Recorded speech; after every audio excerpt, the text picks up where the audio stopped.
It's eerie how a legend so beloved could seemingly slip away without anyone noticing.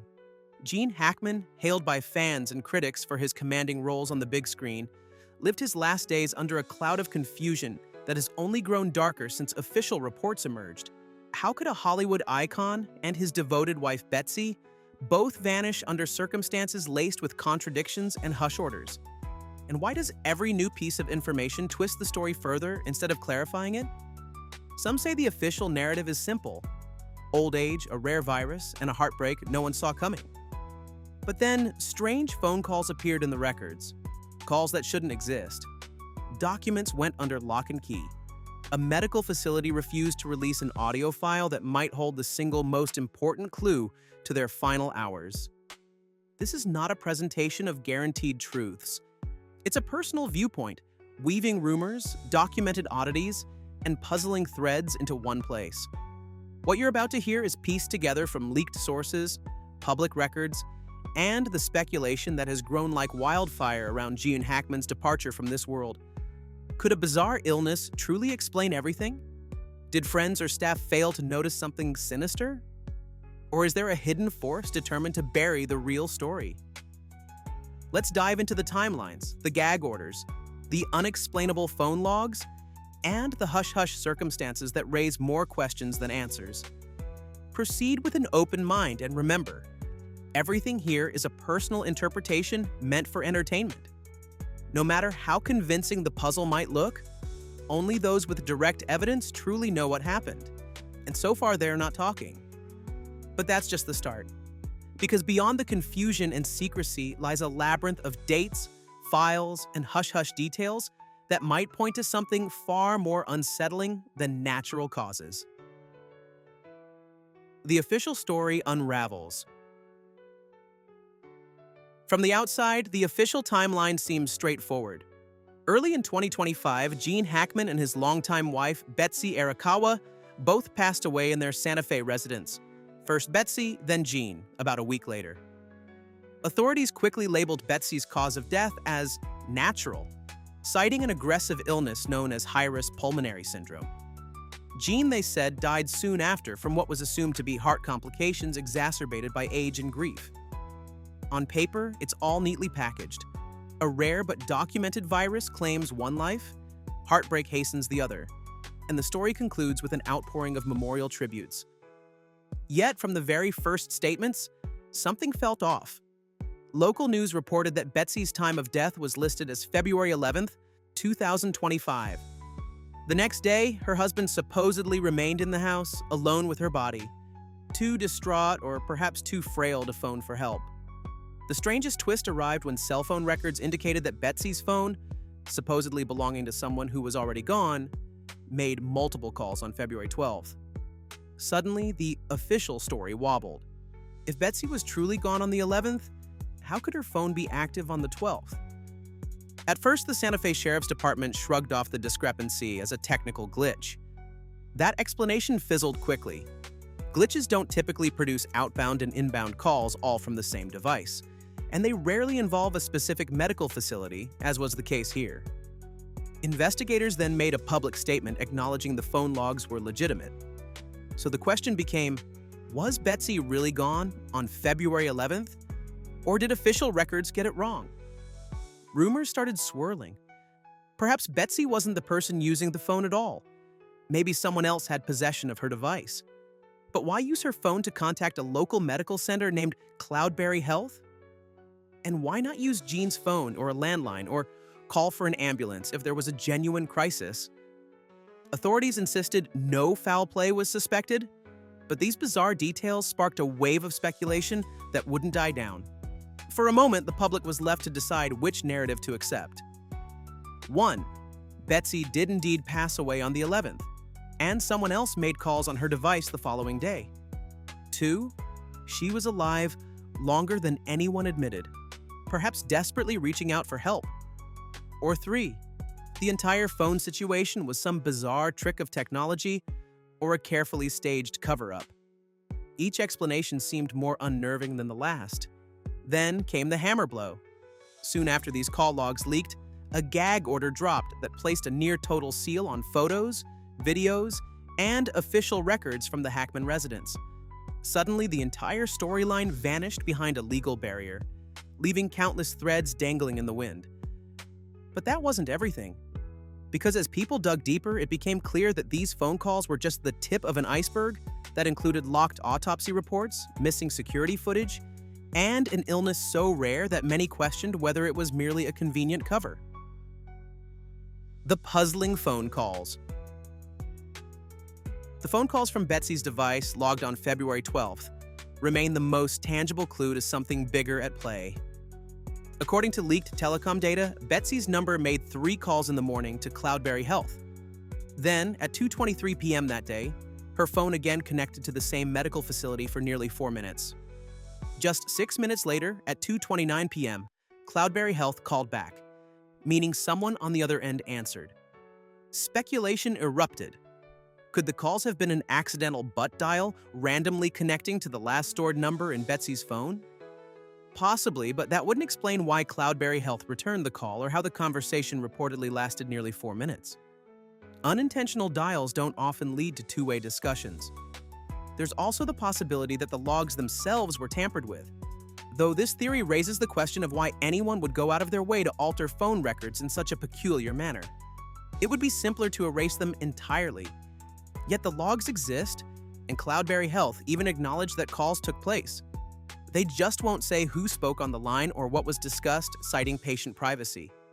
By the time authorities demanded Cloudberry's internal recordings, those files had reportedly vanished from the center's system. Every record of the February 12th conversation had simply disappeared. No transcripts, no audio backups, no notes in the patient's file. A glitch, they claimed, or a routine purge of old data. Except this was data from just a few days prior, well within the time frame typically retained by medical offices. All these strange details fueled the sense that someone was either sloppily covering tracks or stumbling into a puzzle bigger than anything they'd anticipated. And if the phone calls were just a single piece of the story, what else lay hidden behind sealed documents and gag orders? The gag order and sealed records. Once the Hackman estate obtained the court-ordered gag, a heavy cloak of secrecy fell over the entire investigation. Official statements indicated that no photos or videos of John or Betsy's bodies, no footage of the residence interiors, and no autopsy details could be released to the press or public. This ban extended even further, covering any images or records involving animals found inside the home.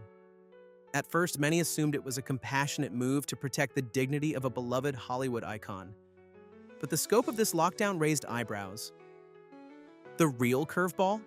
The mention of animal-related evidence. Why would photos of any deceased or living animals in the house be specifically restricted?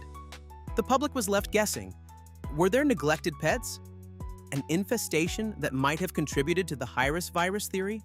Or something else entirely that officials deemed too inflammatory to release? The rare virus explanation. Hantavirus, often referred to here as hirus pulmonary syndrome, emerged in the public eye in the early 1990s and has since been confirmed in fewer than 1,000 cases nationwide. It lurks primarily in remote, rural regions where people come into contact with the droppings or urine of wild rodents. Symptoms can escalate from mild flu-like feelings to severe respiratory distress in a matter of days, with a frighteningly high fatality rate. On the surface, the notion that Betsy Arakawa succumbed to such a powerful infection might ring plausible. Santa Fe sits in a semi-rural region. It's not unimaginable that a rodent might slip into a large property, especially if the house is older or near open land. More telling is the fact that prior to the date she was reported gone, there were no indications that Betsy felt ill. No hospital stays, no widely noted medical complaints. And if her condition deteriorated rapidly, why isn't there evidence of frantic 911 calls or emergency room visits? Even if the virus diagnosis was accurate, it still doesn't explain the phone calls the day after her supposed passing, nor the sealed evidence about animals in the house. If there truly was a rodent-borne outbreak, why clamp down on all official findings? Wouldn't transparency help neighbors and the local community?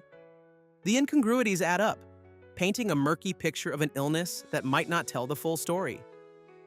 But that's not all.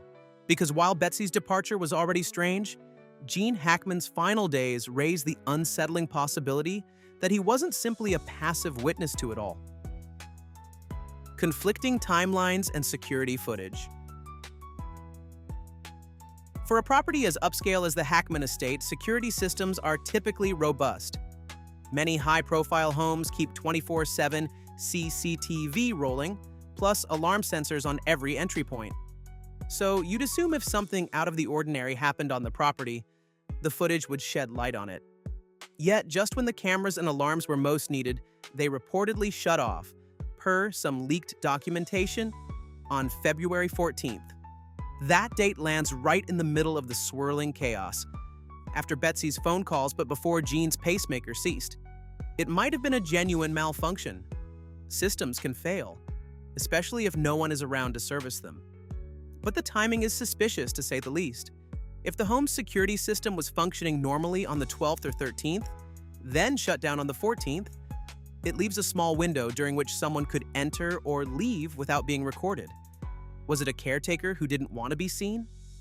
A friend or relative slipping in quietly to gather personal items? Or someone with an entirely different agenda?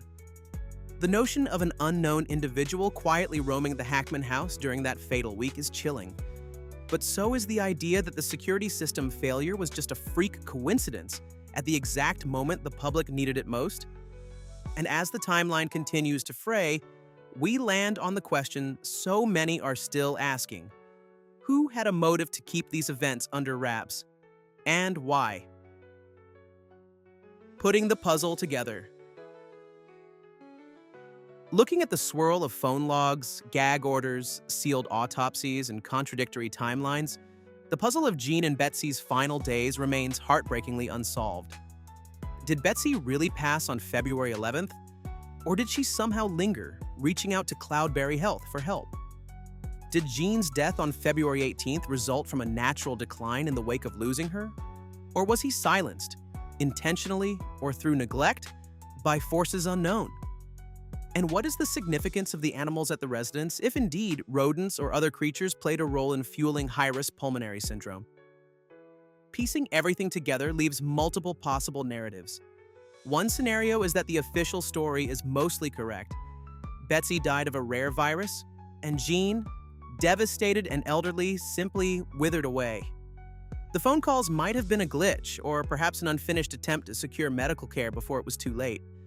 But this scenario still demands we ignore the numerous oddities. The security system deactivating, the swift gag order, the missing audio files.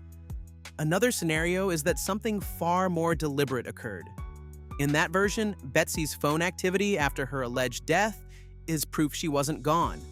Or that someone took her phone and staged calls to craft a narrative.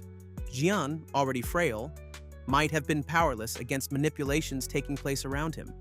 He could have been led to believe help was coming or too unwell to resist. By the time the authorities discovered them both, the story that was easiest to present was a double tragedy of natural causes. But the details that might contradict it got locked behind legal walls. A third scenario is somewhere in between, a stew of partial truths, unlucky coincidences, and emotional decisions that inadvertently sparked a storm of conspiracy. The Hackman estate, upon seeing how quickly the rumor mill caught fire, may have slammed a gag order in place to prevent exploitation of personal medical records and morbid curiosity. In trying to preserve privacy, they inadvertently fueled even more outlandish speculation. Regardless, the public is left in limbo.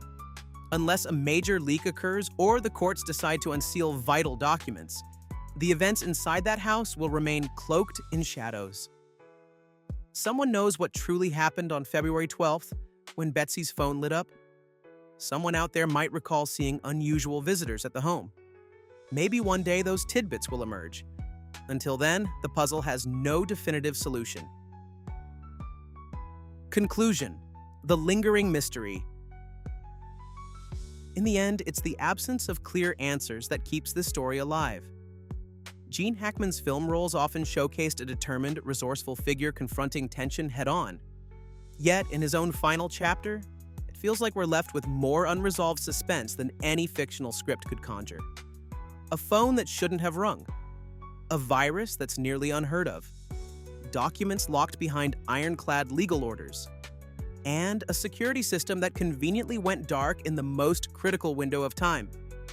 Those who loved Jean and Betsy may take solace in the idea that whatever happened was private, sealed away from a world too eager to pry into personal tragedy. But for the rest of us, the swirling contradictions leave a chill. Did we just witness a simple series of misfortunes? Or the unspoken manipulations of a carefully orchestrated sequence of events? For now, the story stands as a haunting testament to how quickly a life, even a celebrated, larger-than-life public figure, can slip from public view, trailing confusion in its wake.